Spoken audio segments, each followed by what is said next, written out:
안녕하세요. 안녕하세요. 자, 어제 개강해서 시작하셨죠, 공부. 그 다음에 오늘 대략 한 14, 15페이지 정도 나갈 것 같은데 다 공부해 오셨죠? 네, 다 해오신 걸로 알고요. 자, 오늘 들어가기 전에 짧게 인트로 강의를 시작하겠습니다. 먼저 그래서 제가 첫 번째 그 3월달 우리 이론 수업할 때도 말씀드렸었지만은 어련히 여러분들이 잘 알아서 공부하시겠지만은 그냥 간단하게 시험 공부하는 데 있어서 한번 점검해보고 가자라는 생각으로 해서 말씀드리는 건데, 그러니까 생각했던 단어가 이거예요. 제가 이제 짧게 그냥 어떤 얘기를 할까라고 했었을 때, 그 다음에, 그러니까 공부를 하는 데 있어서 이 생각이 들더라고요. 최근에 저도 이번에 코로나 와중에 3, 4, 5, 6월 달에 저도 강의를 들은 게 있었거든요. 그래서 저도 100만 원짜리 강의를 들었었는데 6월 달 마지막에 이제 그거 평가 시험을 봐야 돼요. 그래서 합격을 해야 되는데 60점 이상이었거든요, 합격이. 그랬는데 이제 집에다가는 떨어지면 부끄러우니까 80점 이상이라고 거짓말을 한 거예요. 그래서 80점 이상 맞아야지 합격해 막 이러는데 이제 머릿속에 시험 날짜는 다가오는데 공부는 해야 되겠고 막 이런 생각이 들잖아요. 그래서 이제 그 주에 대해서야 이제 책을 책이 전체 3권이었었는데 두꺼운 책으로 한 번은 그냥 대략 읽어본 거예요. 그래서 이제 이미 강의 들을 때 거의 인지를 했던 내용들이라서 설마 내가 모르겠어라는 기분 있잖아요. 그랬다가 이제 그날 시험이 이제 토요일이었었는데 금요일 날 아침에 이제 모든 일정을 취소하고 딱 앉았는데 공부가 한 개도 안 되는 거예요. 그래서 예전에는 머릿속에 들어왔다가 나가기로도 했는데 이제는 공부를 하는데 눈에서 반사가 되더라고요. 그래서 지금 나이는 이제 반사되는 나이구나. 한쪽으로 들어왔다가 나갈 것도 없어. 반사 이거더라고요. 그래서 이제 오전 내내 누웠다 앉았다 이러다가 보다 못한 우리 딸이 엄마 책가방 싸래요 빨리 저한테. 그래서 왜 그랬더니 스터디 카페에 데려다 준대요 저를. 그래서 스터디 카페 가자 6시간권 끊어줄게. 밤에 12시에 들어오라는 거예요 저한테. 그러니까 아빠 밥도 신경 쓰지 말고 자기가 해줄 테니까 공부 좀 하고 오래 가서. 그래서 야 이거 떨어지면은 6개월 뒤에 다시 또 시험 봐야 돼. 저는 6개월 뒤에 시험이라도 보지. 여러분들 1년이잖아. 그래서 그러다가 이제 스터디 카페 가서 6시간 동안 이제 공부를 했었어요. 하는데 이게 반투명 책상이었었는데 스터디 카페도 책상이 좋은 거 여러 개가 있더라고요. 어떤 데는 일어서서 책상을 끄집어 올릴 수도 있는데 그래서 저한테도 여기 책상 중간에 졸리면 이렇게 들어 올리면 올려지니까 서서 공부하래요. 그래서 무릎 관절 나가서 안 된다고 그랬는데 이렇게 반투명인 거예요. 근데 이쪽에 앉은 학생은 3시간 동안 잠을 자더라고요. 고개를 일로 돌렸다 끝없이 자. 그리고 이제 막 이렇게 하는데 앞에 있는 학생이 이제 또 지우개를 지우니까 책상 6개가 동시에 흔들리는 거예요. 그래서 나 진짜 같이 해서 얘한테 살살 지우개 질을 하라고 얘기를 할까 막 이러다가 옆에 있는 녀석은 누군지 몰라. 처음부터 가방만 있었거든요. 나중에 10시 50분쯤 되니까 가방 들고 나가더라고요. 거기 위가 PC방, 아래가 코인 노래방. 그래서 근데 집에서 공부하고 온 줄 알 거 아니야. 여러 가지 생각이 들었었는데 우리 애들도 저러겠구나 이런 생각이 들었었는데 이제 그 다음날 시험을 보는데 미치겠는 거예요, 진짜로. 분명히 어디 있는지 알겠어, 이 페이지를. 어디 있는지 알겠는데, 이거 조금만 더 자세히 읽을 걸. 이거 뭐였더라, 이거 있잖아요. 그 다음에 오지선다였는데 2개까지는 찍었어. 나머지 3개는 분명히 답이 아니야. 이 둘 중에 하나인데, 애매하게 공부를 하다 보니까 못 찾겠는 거예요, 진짜로. 그래서 공부 좀 제대로 할 걸. 이후에 이제 떨어지면은 또 6개월 뒤에 또 돈 내고 또 시험 봐야 되고 또 공부해야 되는데 여러 가지 생각이 들었는데 다행히 합격했어요. 80점 이상이었으면 떨어졌을 텐데 75점, 78점으로 훌륭한 점수로 합격을 했어요. 우리 후배는 같이 공부했던 친구는 60점으로 합격했고 네가 제주꾼이다 그랬어요. 딱 정확하게 그 개수에서. 말하고 싶었던 건 뭐냐면은 여러분들 열심히 하고 오셨겠지만은 제가 이제 그 대학 때 우연히 도서관에서 읽었던 책 중에서 굉장히 인상 깊었던 책 중에 하나가 시간관리라는 책이 있었어요. 그래서 지금 우리 시점에도 이제 아직 발표도 안 나고 이러긴 했지만은 7, 8, 9, 10, 11 이제 대략 5개월 정도 시간이 남은 거잖아요. 남았을 때 이런 게 있었었거든요. 그래서 저희가 종종 이거를 학생들한테 과제를 내주기도 수학 분석과 더불어서 과제를 내주기도 했었는데 내가 살면서 지금 오늘 이 시점에 딱 제일 중요한 것이 내 인생에 중요한 거하고 긴급한 것이 있었을 때 중요하기도 하고 긴급한 것이 무엇인지 예를 한번 써보기. 그럼 여러분들 같은 경우에는 오늘 거 복습하고 당장 내일 거 공부하기가 여기에 들어가겠죠. 중요도 긴급도에. 그 다음에 중요하진 않지만은 긴급한 거에 무엇이 들어갈 것인가. 중요하지 않지만은 긴급해. 오늘 중에 뭐 계좌이체를 해야 된다든지 뭐 갑자기 뭔가를 사야 된다든지 급하게 뭐 휴지가 떨어졌다든지 이런 것들도 있겠죠. 뭐 이러한 것들이 있을 거고 중요하지도 않고 긴급하지도 않은 거. 못 봤던 영화 보기, TV 보기 이런 것들 있잖아요. 체크해 뭐 이런 것들 같은 경우에는 굳이 안 해도 되는 것들. 그 다음에 중요한 건 맞는데 긴급하지는 않아. 여기에 들어가는 것 중에 하나가 뭐 예를 들어서 이제 결혼이라든지 연애라든지 아이 5 낳기라든지 뭐 이런 것들이 여기에 들어가겠죠. 그랬을 때 정말 내가 어떤 것에 비중을 두고 할 것인가 라고 했었는데 그러니까 이거를 한번 체크해보고 나머지 것들에 대해서는 과감하게 없앨 수 있는 것들도 필요하더라고요. 그래서 얼마 전에 이제 라디오를 듣다 보니까 신경 끄기라는 말이 나왔었는데 신경 꺼 이렇게 얘기하잖아요. 그랬을 때 이 신경 끄기하고 무관심은 다른 거다. 같은 게 아니다 라고 하더라고요. 그래서 우리가 이제 뭐 아바타 과정이라 그래서 신경 여러 가지 이제 뇌 뭐 자기 명상 이런 데 가게 되면은 제일 첫 번째로 하는 것 중에 하나가 플롯이라고 얘기를 해서 내 인생의 부유물, 내가 뭔가를 하고자 하는데 방해물들을 치우는 것부터 시작을 한대요. 내 인생에서 필요 없는 것들. 그래서 가끔은 독해져야 되더라고요. 공부할 때는. 공부할 때는 이것저것 집안에 발생되는 거 모든 거 다 신경 쓰고 그 다음에 내가 다 개입돼야 될 것 같고 이런 것들에 대해서는 과감하게 현재는 나한테 있어서 이 부분은 내가 신경을 끌 부분이라고 생각을 하게 되면은 과감하게 신경을 꺼버리는 거. 그러니까 이제 가끔 이제 그 아이 낳고 이렇게 이제 제 주변에서 뭐 40대 이렇게 넘어가면서 책 한 줄을 못 읽겠어. 책 읽다 보면 자꾸 딴 생각이 들어와서 소설도 못 읽어. 이런 얘기를 하거든요. 그래서 진짜 애 낳고 났더니 바보가 됐나 봐. 근데 그럴 때 제가 하는 것들 중에 하나가 뭐냐면은 바보가 아니라 이거 하나를 읽는데도 오늘 당장 점심은 뭐를 해 먹을 건지 애 학교에서 돌아왔을 때 어떻게 해줄 것인지 그 다음에 뭐 집안에 무슨 일이 있는지 이번 주에 뭘 하기로 했는데 세탁소를 갔다 와야 되는데 청소를 해야 되는데 저녁은 뭐 해 먹지?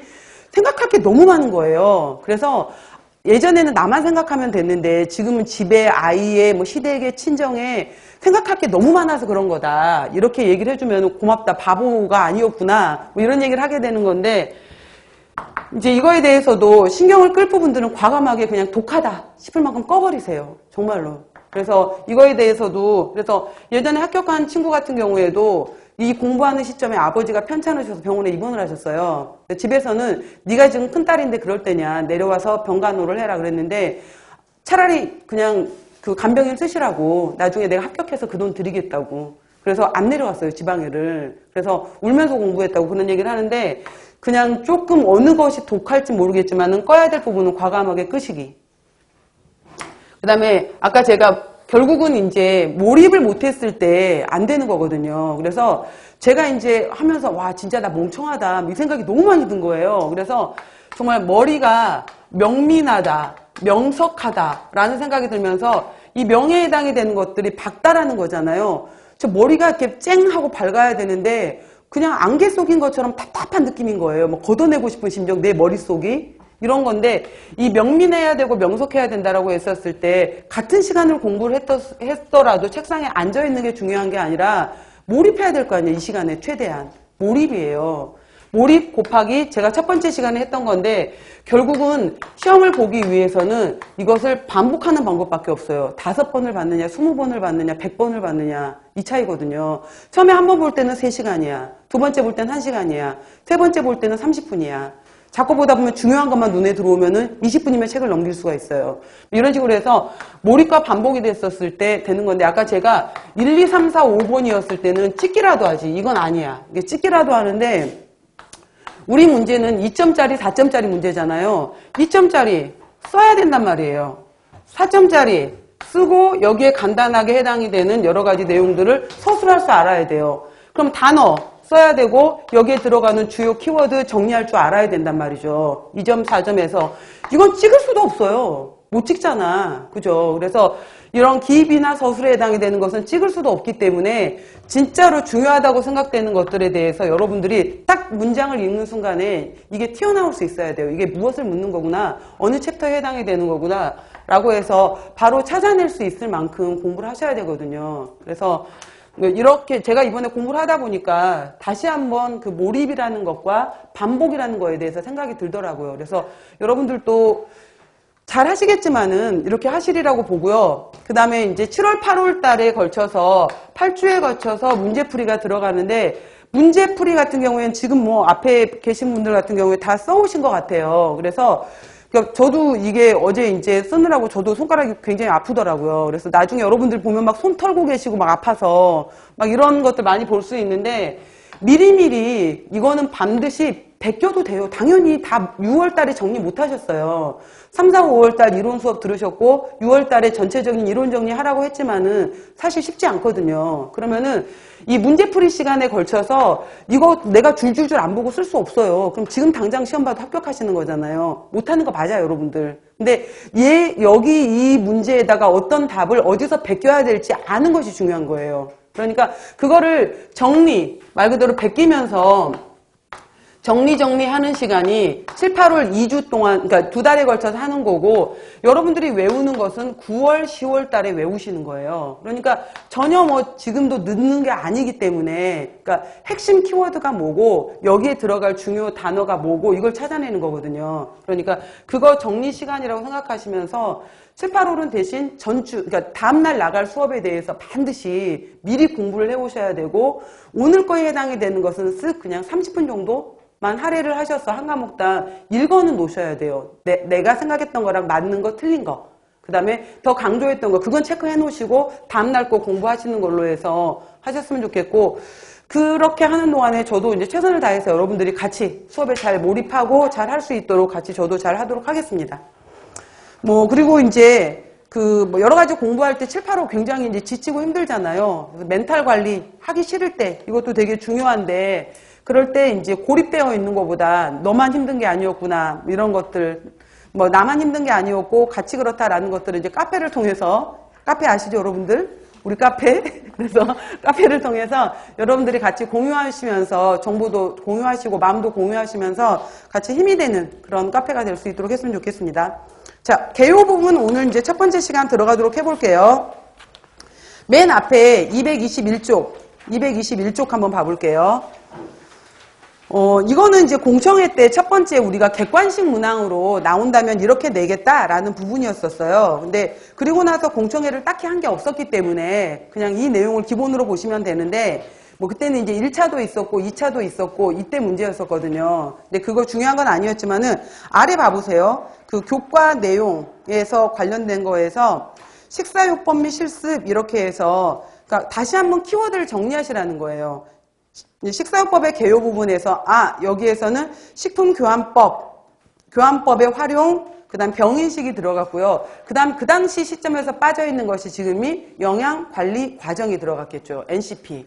그래서 영양관리 과정 얘기는 2015년 이후로 나온 얘기들이거든요. 그렇기 때문에 이때 이제 영양관리 과정이 하나 더 들어가시면 돼요. 그래서 영양관리 과정과 더불어서 식품교환법, 그 다음 병인식, 그 다음에 영양투여 방법도 들어가면 좋겠죠. 영양 투여 방법. 그래서 경관, 경장으로 할래? 아니면 정맥으로 할래? 이런 것들 나누는 것들이 있을 거고요. 그 다음 소화기계 질환 및 식사요법, 알레르기의 식사요법 이랬는데, 여기에서 말하는 소화기계라고 표현한 것은 입, 그 다음에 식도, 위, 소장, 대장, 간, 담낭, 췌장까지 일컫는구나 라는 걸 보시면서 이제는 아셔야 돼요. 그래서 구강에서부터 쭉 내려가고 간, 담낭, 췌장까지가 소화기계 질환으로 같이 보는 거고요. 여기에서 알레르기도 같이 들어가 있구나 라는 거. 그래서 알레르기 파트 같은 경우에도 초중고에서 중요하게 보는 거기 때문에 영양교사에서는 중요하다라고 했습니다. 그 다음 밑에 보시면은 당뇨도 제1형 당뇨, 제2형 당뇨, 임신성 당뇨가 있었는데, 특히 초중고에서의 1형 당뇨와 관련된 내용들도 잘 나오는 파트였고요. 심순환기계 질환 그랬으면은 심장과 관련된 질환들, 혈관과 관련된 질환들, 혈압과 관련된 질환들, 혈액과 관련된 질환들이었어요. 이런 내용들이 있었고, 신장 질환으로 넘어오게 되면은 키드니, 신장 부분에서 사구체, 그 다음에 또 신부전, 신증후군, 그 다음에 투석이라든지 신장 이식 관련된 내용들이 신장 질환 파트였었고요. 그 다음 비만도 요즘에 시험 문제 나오지만은 식이 이상증이 되면서 거식증, 폭식증 문제도 또 중고 여학생들하고 많이 관련이 되다 보니까 비만뿐만 아니라 식이 이상증 문제도 나오게 되고요. 그 다음 빈혈 같은 경우에도 생애 주기하고 연결이 된다라고 했잖아요. 그래서 임신 수유부부터 시작을 해서 그 다음에 영유아기, 아동기, 청소년기, 그 다음에 성인기, 그 다음에 노년기에 있어서도 치아, 손실, 단백질, 음식 섭취, 그러니까 저작작용으로 인한 불충분으로 인한 여러 가지 빈혈들이 왔었잖아요. 그래서 생애 주기 전반에 걸쳐서 관련된 내용이다라고 해서 메인인 것들은 이런 게 있었지만은 마지막 이론 시간에 이거 외에도 제가 설명드렸던 부분이 뭐가 있었냐면은 선천성 대사장애가 있었어요. 그래서 아미노산 대사장애, 당대사장애, 더불어서 통풍 이야기도 있었고요. 그 다음에 골격계 질환이 있었죠. 그래서 골련화증, 골다공증, 골절 부분도 있었고요. 그 다음에 간단하게 내분비계 뭐 이러한 내용들도 있었다라고 보시면 됩니다.